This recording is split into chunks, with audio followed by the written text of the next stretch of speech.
And sometimes a mourning person can embarrass you. There are several ways. I remember one day we were talking to my shemeji, and she made me laugh though we were all mourning. She said that, I'm mourning. I can decide to put on a sackcloth. We were trying to ask her to please eat. She said, please, you don't understand. I can take a whole week without this, your food. And that is my part of mourning. So listen, people, a mourning person can sometimes embarrass you because sometimes the mind is not stable. So if we have embarrassed somebody in one way or another, we want to ask that you bear with us and you forgive us. Now, this I want to say because it's the pain of my heart, and I want to speak to every Kenyan. Because I wish that what happened to this boy did not happen to him.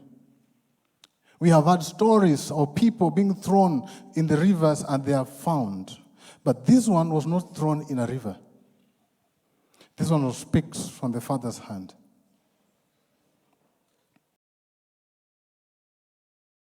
And he was butchered.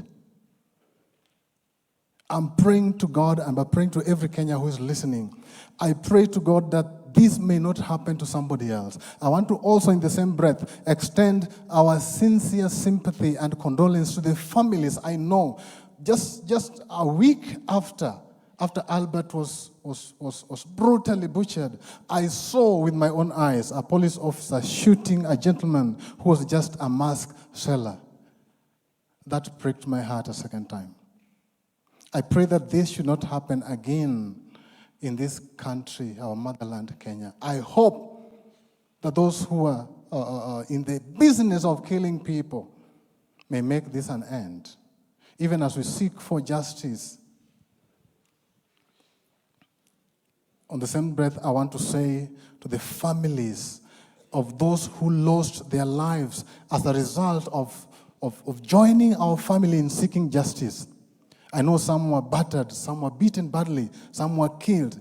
To all those family, our family is sending our condolences to you. We are in solidarity with you. And we thank you for coming out to defend the rights of men and women, one of them lying before us today. Maybe the government should come out clear and speak to us. And speak to us in a way that we may understand what really happened to Albert.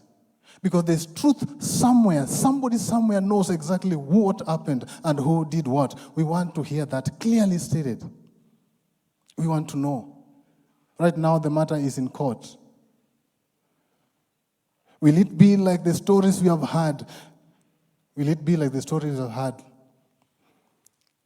When we had the case of Robert Ouko, I was still a young boy. Up to date, I don't know whether it was concluded. When I was in high school, Odhiambo Mbai died. And I remember when he was brought to be buried, we went there as a student from the high school. Up to now, it's not clear to me that that has been concluded. And so many, just the other day, it's hardly a month between the death of Ongondowere and Albert. I know our time is up. But maybe the government should do something more. And maybe our courts should pronounce themselves. Maybe the justice system are for a selected few, I don't know. But it's my prayer that we may give hope to the younger generation coming before us that our constitution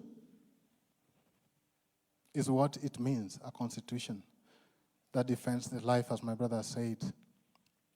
To somebody, Albert was just amongst a group of bloggers who needs to be eliminated, and he succeeded, and this is what he does. But I want to tell you that the eye of God is never closed.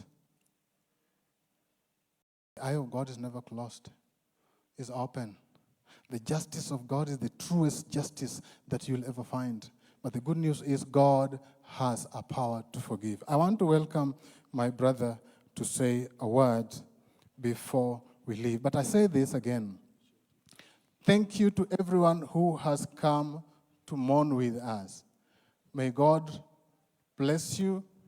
May God shine his countenance upon you.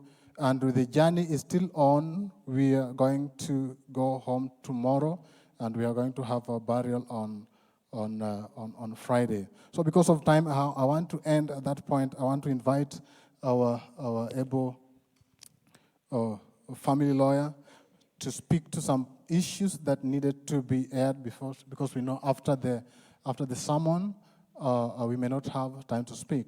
So I want to welcome our lawyer to kindly speak to some issues. May God bless you as you mourn with us.